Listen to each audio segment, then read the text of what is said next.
नमस्कार, स्वागत है आपका संसद टीवी पर। मैं हूं मनोज वर्मा और आप देख रहे हैं हमारा खास कार्यक्रम मुद्दा आपका। आज हम बात करेंगे रक्षा क्षेत्र में आत्मनिर्भरता की। रक्षा मंत्री राजनाथ सिंह ने उन्नत मध्यम लड़ाकू विमान कार्यक्रम के क्रियान्वयन मॉडल को मंजूरी दे दी है। माना जा रहा है कि एरोस्पेस क्षेत्र में आत्मनिर्भरता की दिशा में यह मील का पत्थर साबित होगा। भारतीय वायुसेना को 5वीं पीढ़ी के लड़ाकू विमानों की अधिक आवश्यकता है। भारत अगले कुछ वर्षों में लड़ाकू विमान बनाने में आत्मनिर्भर हो जाएगा। सरकार का लक्ष्य 2029 तक रक्षा निर्यात को 50,000 करोड़ रुपए तक पहुंचाना है, जिससे आर्थिक विकास को बढ़ावा मिलने के साथ साथ वैश्विक रक्षा विनिर्माण केंद्र के रूप में भारत की भूमिका शीर्ष देशों में होगी। रक्षा क्षेत्र में आत्मनिर्भरता की दिशा में भारत कैसे आगे बढ़ रहा है, रक्षा और आर्थिक दृष्टि से इसका क्या असर हुआ है, 5वीं पीढ़ी के लड़ाकू विमान आवश्यकता क्या समय की मांग है, ऐसे में उन्नत मध्यम लड़ाकू विमान कार्यक्रम को मंजूरी क्यों महत्वपूर्ण मुद्दा है। चर्चा करने के लिए दो खास मेहमान मेरे साथ इस समय जुड़े हुए हैं। सेवानिवृत्त air commodore doctor Ashwinder Singh Bahl ji हमारे साथ जुड़े हुए हैं। अश्विंदर जी, आपका बहुत बहुत स्वागत है संसद टीवी पर। साथ ही हम बात करेंगे राजेंद्र सिंह भाटिया जी से, जो प्रेसिडेंट हैं society of Indian defence manufacturers से। आपका भी बहुत बहुत स्वागत है राजेंद्र सिंह भाटिया जी। लेकिन शुरुआत अश्विंदर जी मैं आपसे करूंगा, क्योंकि मुद्दा रक्षा के क्षेत्र में आत्मनिर्भरता का है और वो भी एरोस्पेस के क्षेत्र में।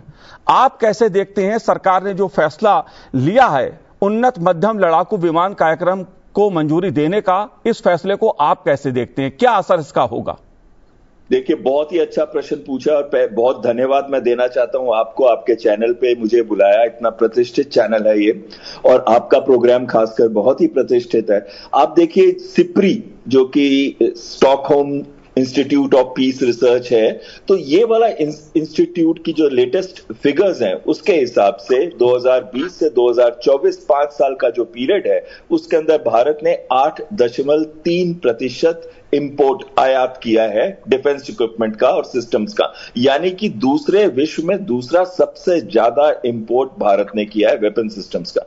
तो अगर इसको हम एक साइड पे देखें और जो हमने अपनी आत्मनिर्भरता बढ़ाई है पिछले कुछ सालों के अंदर, खासकर पिछले 5 साल में, तो देखते हैं कि जो 21,000 करोड़ का जो एक्सपोर्ट था पिछले साल, निर्यात था, इस साल वो 23,622 करोड़ का है, यानी कि 12% और बढ़ गया है। और हमारा टारगेट जो है वो 50,000 करोड़ का है और मुझे लगता है कि हम अपना टारगेट जरूर मीट करेंगे। लेकिन जो महत्वपूर्ण क्वेश्चन आपने एमका के बारे में पूछा है, जो कि 15,000 करोड़ पिछले साल मार्च 2024 में गवर्नमेंट ने दिए थे, और वो दिए थे क्योंकि हमारे पास इस समय कोई भी 5th जनरेशन एयरक्राफ्ट नहीं है। हमारा जो लेटेस्ट एयरक्राफ्ट है वो रफाल है, जो कि 4.5 जनरेशन लो ऑब्जर्वेबल एयरक्राफ्ट है। और अगर हम इसको कंपेयर करें दूसरे जहाजों में, अभी तक ऐसा कोई भी जहाज पाकिस्तान के पास नहीं है जो रफाल को बीट कर सके। लेकिन इस अगस्त में 2025 में वो 20 ले रहे हैं J-35 जो कि 5th जनरेशन के हैं, और 20 उनके 2-3 साल में आ जाएंगे, यानी कि उनके पास 2 स्क्वाड्रन हो जाएंगे इसके। इसी दौरान हमारे जो 3 स्क्वाड्रन MiG-29, 3 मिराज और 6 जैगुआर स्क्वाड्रन है वो अपना 40 साल पूरे कर रहे हैं और अगले 10 साल के अंदर ये जहाज हमारे पास, इसको हम रिटायर करने लग जाएंगे, यानी कि इसमें से ज्यादातर जहाज जो है रिटायर कर देंगे। तो एक बहुत ही इंपॉर्टेंट स्टेज पे आज भारतीय वायुसेना पहुंची हुई है और ऐसे समय में एमका का जो हमने दिया है वो बहुत ही अच्छा डिसीजन है, क्योंकि इसमें एक बड़ा महत्वपूर्ण डिसीजन लिया गया है। वो डिसीजन ये है कि खाली HAL जो है वो इसको नहीं करेगी बिड, इसमें प्राइवेट कंपनीज भी बिड कर सकती हैं या कंसोर्टियम बिड कर सकता है, जैसे कि टाटा एडवांस सिस्टम्स लिमिटेड ने सीट 295 एयरक्राफ्ट के लिए किया था और जो बड़ौदा में अब शुरू हो रहा है उसका प्रोडक्शन। तो मेरे हिसाब से ये बड़ा अच्छा डिसीजन है। लेकिन जो लॉन्ग टर्म हमारा बहुत अच्छा प्लान है और जिस हिसाब से हमारे को ये वेपन सिस्टम जो इस बार हमने इस्तेमाल किए, ब्राह्मोस इस्तेमाल किया या फिर आकाश तीर का जो integrated air command and control system के साथ लिंक है, या जो हमारे दूसरे ड्रोन्स हमने मैन्युफैक्चर किए, काउंटर ड्रोन सिस्टम जिसका इस्तेमाल ऑप सिंदूर में हुआ, और बहुत ही हमने पाकिस्तान को एक बहुत बड़ा झटका दिया। हमारी डिफेंस स्ट्रांग थी लेकिन उनके सिस्टम्स हमारे मिसाइल्स और बॉम्ब्स को पकड़ नहीं पाए। तो ऐसे समय में ये बहुत जरूरी है कि जो हमारी क्षमता इतनी अच्छी आज है वो बरकरार रहे आगे आने वाले समय में। इसके लिए ये शॉर्ट टर्म गैप है, जबकि हमारा एमका आएगा 2035 के अंदर। तो यानी कि 10 साल हैं आज जब तक एमका फुली ऑपरेशनल हो सकेगा और उसकी प्रोडक्शन शुरू हो सकेगी। तो इस 10 साल के शॉर्ट पीरियड में, और जबकि पाकिस्तान के पास J-35 आ जाएगा 5th जनरेशन, हमें बहुत जल्दी निर्णय लेना पड़ेगा कुछ और जहाज भी ऑफ द शेल्फ एक्वायर करने के लिए। जी बिल्कुल बिल्कुल अश्विंदर जी, कई और भी पहलू हैं, उन पे भी मैं चर्चा आपसे करूंगा, लेकिन राजेंद्र जी मैं आपसे जानना चाहता हूं कि रक्षा के क्षेत्र में भारत ने तेजी से आत्मनिर्भरता के क्षेत्र में कदम बढ़ाए हैं। दुनिया में भारत ने अपना नाम कमाया है इस क्षेत्र में और तेजी के साथ भारत आगे बढ़ रहा है। आप कैसे देखते हैं जो दिशा हमारी आत्मनिर्भरता की है रक्षा के क्षेत्र में? मनोज जी, धन्यवाद मेरे को अपने प्रोग्राम में लाने के लिए।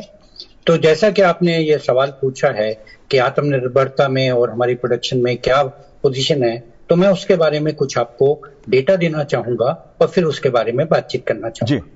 पहले हम सबसे देखते हैं कि इस साल आज जैसे रिलीज किया गया है, आज बताया गया है कि हमारा पिछले साल का टोटल प्रोडक्शन 1,46,000 करोड़ हो चुका है। उसमें से 23,000 करोड़ एक्सपोर्ट्स का है और बाकी जो 1,23,000 करोड़ था वो डोमेस्टिक कंजप्शन में था। अगर आप इसको कंपेयर करें तो आज से 8 साल पहले या 9 साल पहले हमारा टोटल प्रोडक्शन होता था 40,000 करोड़ या 46,000 करोड़। तो ये बहुत बड़ा जंप है। अभी आप अगर पिछले साल से भी कंपेयर करें तो हम तकरीबन 1,28,000 करोड़ से 1,46,000 करोड़ तक आए हैं, तो 12 से 14% का इंक्रीज है। उसी के साथ अगर हम अपने एक्सपोर्ट्स की तरफ देखें तो आज से 10 साल पहले हमारा एक्सपोर्ट 1,000 करोड़ से भी कम था और इसके ऊपर पिछले साल हमारा एक्सपोर्ट 21,000 करोड़ था, जो कि उससे पिछले साल से तकरीबन 32% ज्यादा था। उसके बाद 12% का इंक्रीज होके अभी 23,000 करोड़ है। तो अगर आप ये चीजों को देखें तो ये बहुत चीजें जो हमारा ट्रेजेक्टरी है जो काम करने की बहुत सेटिस्फैक्ट्री है। पर इसमें एक सबसे इंपॉर्टेंट बात जो मैं आपसे शेयर करनी चाहता हूं कि आज तक भारत में पहले हमारे डीपीएसयूज थे या गवर्नमेंट ऑर्गेनाइजेशन थी जो के प्रोडक्शन करती थी। अभी जो प्राइवेट एंटरप्राइज है उसका भी शेयर इसमें काफी बढ़ता जा रहा है। अगर आप एक्सपोर्ट्स में देखेंगे तो एक्सपोर्ट्स में मेजॉरिटी जो है वो प्राइवेट सेक्टर से है। आज जो अगर आप बोल रहे हैं तो 65% जो एक्सपोर्ट है वो प्राइवेट एंटरप्राइज का है। तो ये इंडिकेट करता है कि जो हमारी इंडस्ट्री है वो अभी छोटे छोटे कदम नहीं, अभी बड़े बड़े कदम लेने लग पड़ी है। अब वो भी मैच्योर इंडस्ट्री बनती जा रही है और काफी देशों में उनका नाम होता जा रहा है। दूसरा बात जो मनोज जी मैं आपसे कहना चाहूंगा कि एक्सपोर्ट तो एक बात होती है, एक्सपोर्ट का नेचर क्या है। हमारे जो ज्यादातर एक्सपोर्ट्स हैं वो हाई क्वालिटी वेपन सिस्टम्स के हैं और जो ये एक्सपोर्ट्स जा रहे हैं वो अच्छे कंट्रीज में, डेवलप्ड कंट्रीज में जा रहे हैं। सबसे ज्यादा हमारा एक्सपोर्ट यूरोप के अंदर है आज के दिन। आज ये पुराने पिछड़े देशों का नहीं है बल्कि एडवांस देशों के अंदर एक्सपोर्ट्स है। उसके अलावा यूनाइटेड स्टेट्स है और बहुत सारे देश हैं। तो क्वालिटी ऑफ एक्सपोर्ट्स और जो डेस्टिनेशन है दोनों ही बहुत इंपॉर्टेंट है। तो इसलिए मेरे को पूरा विश्वास है कि अगर हम थोड़ा सा फोकस और इस पे करेंगे, और देश इस पे पूरा फोकस कर रहा है, ऐसा नहीं है, हमको पूरा जो भी हमको सहायता चाहिए होती है, जो भी हेल्प चाहिए होती है, जो भी पॉलिसी फ्रेमवर्क चाहिए होता है, एमओडी एमईए सब मिलके हमको सपोर्ट करते हैं। पर ये तो बात होती है कि दिल मांगे मोर, तो आदमी और रिफॉर्म मांगेगा, तो जैसे वो रिफॉर्म मांगेंगे तो ये तरक्की भी होती रहेगी। बिल्कुल राजेंद्र जी, अगर हम बात करें 2014 से पहले की तो देश में जो हालात थे उसमें अधिकांश जो रक्षा उपकरण थे वो विदेशों से भारत मंगाता था। और आज 2014 के बाद जब हम 24-25 में देखते हैं, उसके आंकड़ों को देखते हैं, तो भारत आज रक्षा संबंधी जो उपकरण हैं, जो मिसाइल्स हैं, वो भी दूसरे देशों को दे रहा है, उनको बेच रहा है और उससे आर्थिक स्थिति को भी मजबूत कर रहा है। अपनी रक्षा जरूरतों को भी भारत पूरा कर रहा है। अश्विंदर जी, अगर मैं ऑपरेशन सिंदूर की बात करूं और जिस तरह से भारतीय वायुसेना ने अपने स्वदेशी जो हथियार हैं, जो मिसाइल्स हैं, उनका उपयोग किया है, जो हमारे सशस्त्र बलों ने स्वदेशी हथियारों का उपयोग किया है, दुनिया ने उसके प्रदर्शन को देखा है। आप ऑपरेशन सिंदूर में जिस तरह से जो स्वदेशी हमारे अस्त्र शस्त्र हैं उनके उपयोग को कैसे देखते हैं? क्या इसका असर हुआ, क्या असर इसका आगे होगा? बिल्कुल, बहुत ही अच्छा प्रश्न पूछा आपने। जैसे मैं एक सिस्टम का नाम लेता हूं, ब्रह्मस। ये इतना हिट हुआ ये सिस्टम क्योंकि इतना एक्यूरेट था। ये 1 से 3 मीटर के अंदर जाके ये लगा टारगेट सिस्टम में और तबाह और बर्बाद कर दिया उसने। और इसको कोई भी रेडार सिस्टम या कोई भी उनका जो इलेक्ट्रॉनिक वॉरफेयर सिस्टम्स कुछ भी उसको पिकअप नहीं कर सके, जैम नहीं कर सके। तो कहीं ना कहीं जो ब्रह्मस है जो हमने बनाया 2 रिवर्स के नाम पे है, ब्रह्मपुत्र और मोस्कवा, और ये लखनऊ में भी अब बनना शुरू हो जाएगा, हैदराबाद और त्रिवेंद्रम में पहले बनता था। तो ये वाला जो सिस्टम है इसकी स्पीड अब हम बढ़ाने जा रहे हैं, हाइपरसोनिक करने जा रहे हैं ब्रह्मस 2 के साथ। ये हम रशिया की कंपनी है NPOM, उसके साथ बनाते हैं। तो जो जॉइंट, एक चीज आप देखिएगा, मैं जो आपको हाईलाइट कर रहा हूं, एक बहुत इंपॉर्टेंट पॉइंट कर रहा हूं। जो भी हमने जॉइंट कोलैबोरेशन में ऐसे सिस्टम्स बनाए हैं या फिर integrated guided missile development programme जो हमारे एक्स प्रेसिडेंट अब्दुल कलाम जी के नेतृत्व में था, तो वो वाले सिस्टम हमारे बड़े अच्छे हैं। लेकिन जो हम खुद प्रोड्यूस करना चाहते हैं, तो जैसे CAG रिपोर्ट कह रही है कि 116% से 500% तक डिलेज आते हैं, टाइमलाइंस में डिलेज आते हैं। तो ये वाला जो मेजर प्रॉब्लम पॉइंट है, 500% का मतलब होता है 5 साल का प्रोजेक्ट 25 साल में कंप्लीट हो रहा है। तो अभी देखिए HAL का जो LCA है वो आज तक 40 हमको नहीं मिले, जबकि ये प्रोजेक्ट 1983 में शुरू हुआ था, 1984 में आडा बनी थी। उसके बाद काफी स्लो रहा, जब 2014 आया तो एकदम स्पीड पकड़ी इसने और 2018 में हमको डिलीवरी शुरू की, लेकिन आज तक 40 जहाज नहीं आ पाए। तो अभी मार्क 1 नहीं आया, अभी तो मार्क 1 शुरू होना है, जो कि 4th जनरेशन से 4.5 जनरेशन है।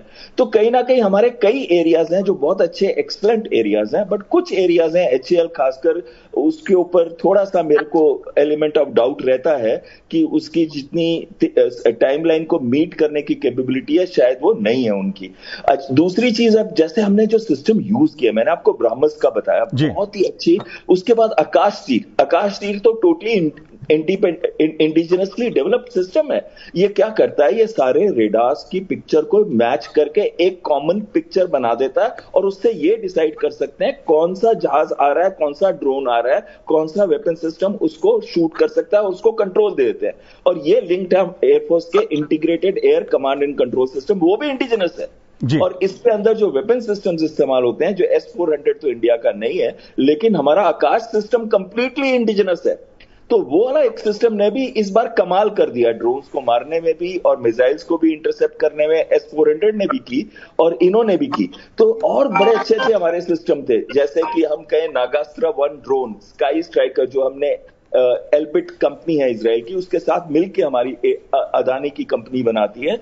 तो वो दोनों कंपनीज ने ये इतना अच्छा ड्रोन बनाया है। और जो फर्स्ट पर्सन व्यू ड्रोन्स हैं या फिर जो काउंटर UAV सिस्टम जो हमारे देश ने बनाए हैं, एकदम लाजवाब। और इनका एक भी ड्रोन, एक भी मिसाइल भारत में किसी टारगेट पे नहीं लग सका। तो जो इंडिजिनस सिस्टम ने कमाल किया, अब मानेंगे क्या, $375 मिलियन का हमने एक्सपोर्ट किया था ब्रह्मस का अभी तक फिलीपींस को। आज हमारे पास 50 से ऊपर देश मांग रहे हैं, क्योंकि बैटल प्रूवन सिस्टम है।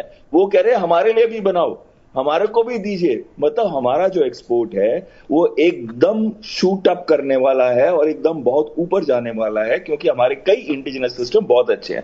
एक ही जगह हमारा वीकनेस है, वो है हिंदुस्तान एरोनॉटिक लिमिटेड, जिसका गवर्नमेंट ने अब डिसीजन लिया है कि अब प्राइवेट को खोल देंगे उसको भी।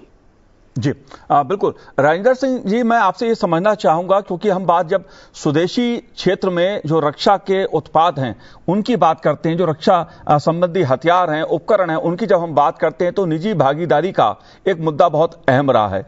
2014 से पहले की अगर मैं कुछ बात करूं तो निजी क्षेत्र की भागीदारी, हिस्सेदारी रक्षा के क्षेत्र में उतनी नहीं थी जितनी 2014 के बाद बढ़ी है। मोदी सरकार ने उसको आगे बढ़ाया है, रिसर्च और डेवलपमेंट की दिशा में खासा काम हुआ है। इस मुद्दे को आप कैसे देखते हैं? आपने मनोज जी बिल्कुल ठीक बात बोली है। जबकि और जो डिफेंस प्रोटेक्शन होती थी वो रिजर्व कैटेगरी में होती थी, इसको लाइसेंस्ड कैटेगरी में 2002 में लाए गए। पर 2002 से 2014 तक जो प्रोग्रेस थी बहुत धीमी थी। 2014 में मेरे को अभी तक याद है, विज्ञान भवन में एक बहुत बड़ा कार्यक्रम किया था, जो अपने प्रधानमंत्री जी खुद आए थे, और उन्होंने उस कार्यक्रम में बोला था कि हमको मेक इन इंडिया करना पड़ेगा। तो जब 2014 में मेक इन इंडिया शुरू हुआ, फिर हमने उसको कन्वर्ट करके आत्मनिर्भर भारत बनाया, और अभी तो हम बोल रहे हैं make in India for the world. तो ये बहुत एक प्रोग्रेसिव चीज है जो काफी तेजी से देश में बढ़ी है। आप मानेंगे नहीं, प्राइवेट सेक्टर में ऐसी कंपनियां हैं और जो कि आज बड़े बड़े सिस्टम्स जैसे कि गन है, पिनाकास है, आप आकाश है, ये सब कुछ बाहर आज के दिन में एक्सपोर्ट किया जा सकता है। सिस्टम की तरह किया नहीं जा सकता बल्कि किया गया है। तो वो समय चला गया जब हम छोटी छोटी चीजों के कंपोनेंट्स एक्सपोर्ट करते थे। अभी हम बड़े बड़े सिस्टम्स करते हैं। अभी जैसे बताया ब्रह्मोस का, उसी तरह आप देखेंगे कि आज के दिन में हमारे हथियारों की डिमांड देश के अंदर बहुत तेजी से बढ़ रही है।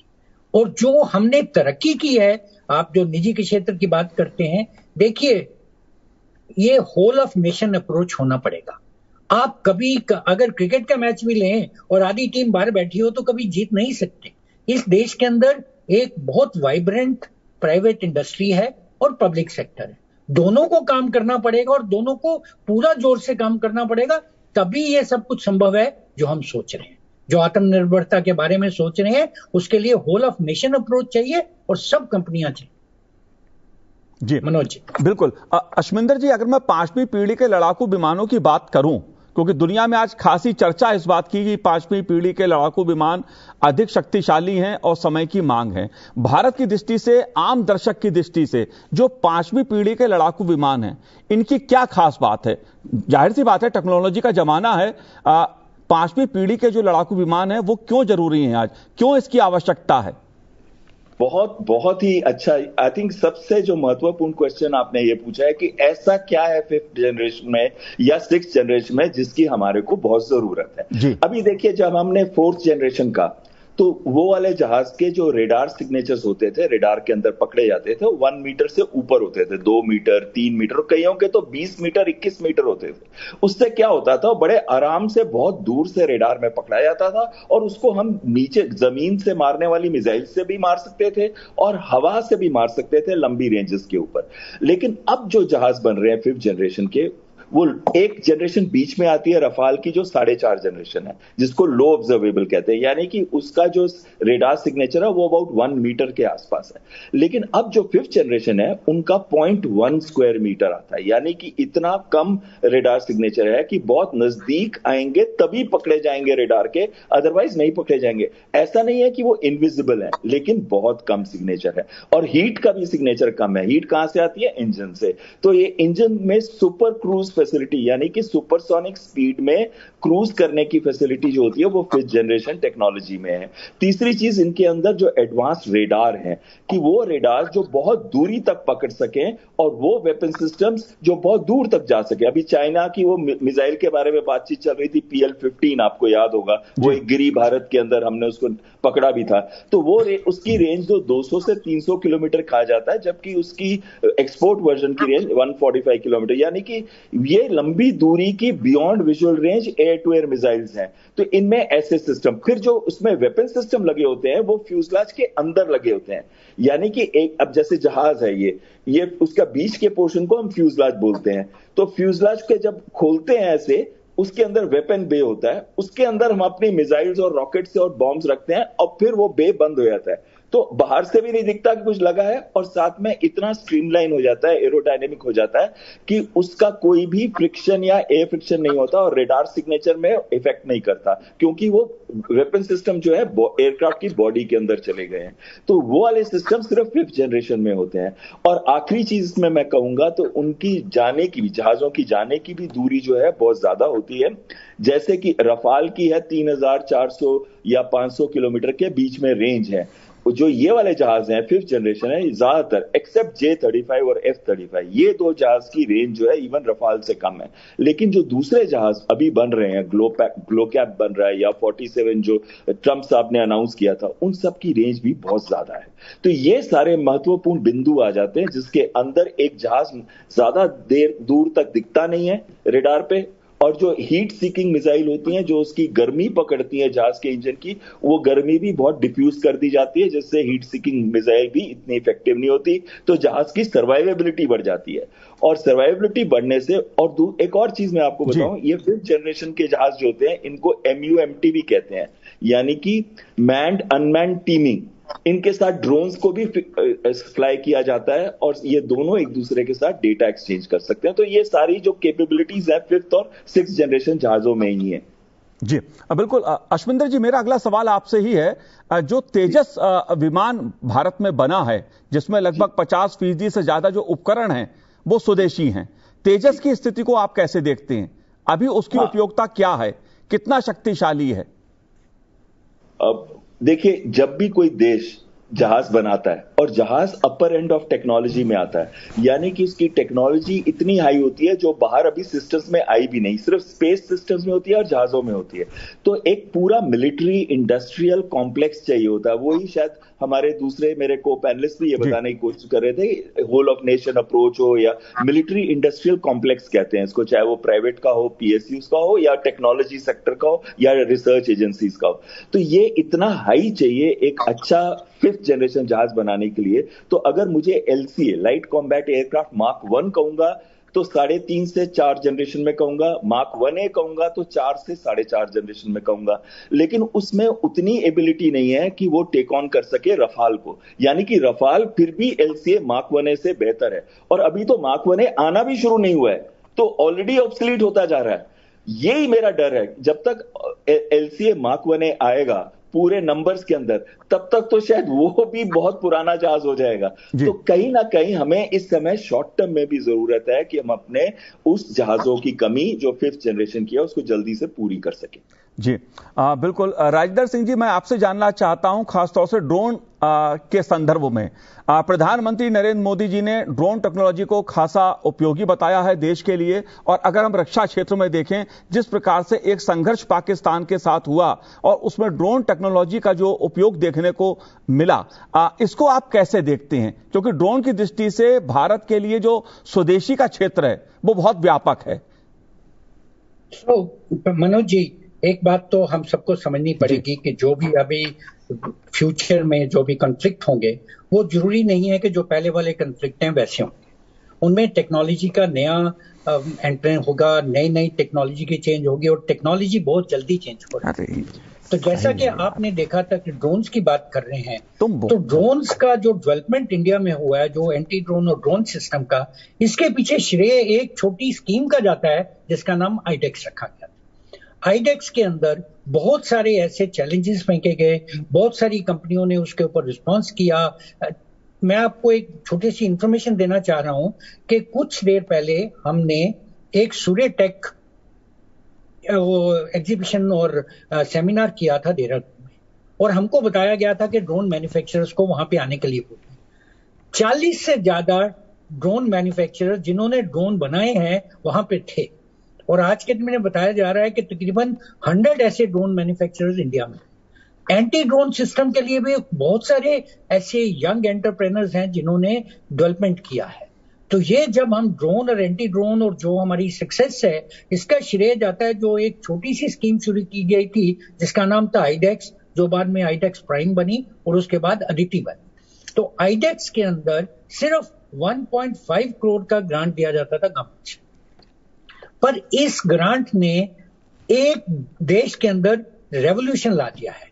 9,000 नए स्टार्टअप शुरू हुए हैं आईडेक्स के अंदर, और उसमें से 1300 ऐसे स्टार्टअप्स हैं जिन्होंने के कोई ना कोई चैलेंज जीता है और जिनको कॉन्ट्रैक्ट मिले। तो आप सोच सकते हैं कि कैसे ऑल लेवल्स पे, स्टार्टअप लेवल पे, MSME लेवल पे, छोटी कंपनियों के लेवल पे बहुत सारे स्टार्टअप शुरू हो गए हैं, और यही है जो ड्रोन अंदर आ जाइए इंडिया में ला रहे हैं जी। तो इन सब का ही असर था कि जब सिंदूर के टाइम पे हमारे एंटी ड्रोन सिस्टम्स और ड्रोन सिस्टम्स ने जो सक्सेस पाई, वो इस आईडेक्स चैलेंजेस का कमाल था। जी राजेंद्र जी, अगर बात की जाए टेक्नोलॉजी की, आपने जैसा जिक्र किया, जाहिर तौर पे टेक्नोलॉजी का उपयोग इस समय रक्षा के क्षेत्र में अत्यधिक हो रहा है। टेक्नोलॉजी की भूमिका को आने वाले समय में आप कैसे देखते हैं? मैं ये सवाल स्वदेशी के संदर्भ में पूछ रहा हूं, क्योंकि हम स्वदेशी रक्षा उत्पाद के निर्माण की दिशा में आगे बढ़ रहे हैं, आत्मनिर्भर भारत की दिशा में आगे बढ़ रहे हैं। आप कैसे देखते हैं टेक्नोलॉजी के उपयोग को? तो टेक्नोलॉजी के बारे में बोला जाता है कि technology will always remain an instrument of foreign policy. आपको टेक्नोलॉजी डिनाइल किया जाएगा और राष्ट्र के अनहित में, हित के बीच में आपको टेक्नोलॉजी बाहर से नहीं देने वाला। तो ये टेक्नोलॉजी अपने को खुद डेवलप करना है। नाउ एक बहुत ही अच्छी थी कि हम सब बोलते हैं टेक्नोलॉजी फ्यूचर के साथ लिंक्ड है, पर फ्यूचर तो कोई नहीं जानता, फ्यूचर तो हमेशा अनसर्टन होता है। तो इसलिए पर एक चीज जो डायरेक्शन बताई गई है वो ये है कि पिछले दशकों में टेक्नोलॉजी, एडवांस टेक्नोलॉजी डिफेंस के अंदर क्रिएट की जाती थी और वो सिविल सेक्टर में उसका यूज होता था। आपको मालूम है इंटरनेट भी डिफेंस में डेवलप हुआ था, बाद में सिविल में यूज हुआ। पर अभी जो टाइम आ रहा है उसमें ये चेंज आ गया है कि जो नया टेक्नोलॉजी, एडवांस टेक्नोलॉजी है वो प्राइवेट सेक्टर में या आउटसाइड सिविलियन सेक्टर में डेवलप हो रहा है और वहां से वो मिलिट्री सेक्टर में जा रहा है। तो इसलिए बहुत जरूरी है कि हम देश के अंदर 1000 नहीं, 2000 नहीं, लाखों नए स्टार्टअप शुरू करें। और टेक्नोलॉजी का डेवलपमेंट, स्टार्टअप का डेवलपमेंट गैराजों के अंदर होता है, ये एंटरप्रेन्योर्स के साथ होता है। वो लोग जो एक सोच लेते हैं, जिनके मन में एक ड्रीम होता है, उस ड्रीम को फुलफिल करने के लिए टेक्नोलॉजी डेवलपमेंट होती है। तो वो टेक्नोलॉजी डेवलपमेंट को हमको बहुत एनकरेजमेंट करना पड़ेगा। जब लाखों स्टार्टअप्स इंडिया में आएंगे तो टेक्नोलॉजी का डेवलपमेंट भी उसी के साथ होगा और वही टेक्नोलॉजी हमारे देश के काम आएगी। जाहिर सी बात है, रक्षा के क्षेत्र में आत्मनिर्भर भारत का निर्माण तेजी के साथ हो रहा है और इसके परिणाम भी दिखाई देने लगे हैं। ऑपरेशन सिंदूर इसका प्रमाण है। अश्विंदर जी, आपने संसद टीवी से बात की, बहुत बहुत शुक्रिया, बहुत बहुत धन्यवाद हमसे बात करने के लिए। राजेंद्र जी, आपका भी बहुत बहुत धन्यवाद हमसे बात करने के लिए। तो आज इस कार्यक्रम में इतना ही, मुझे दीजिए आज्ञा, नमस्कार।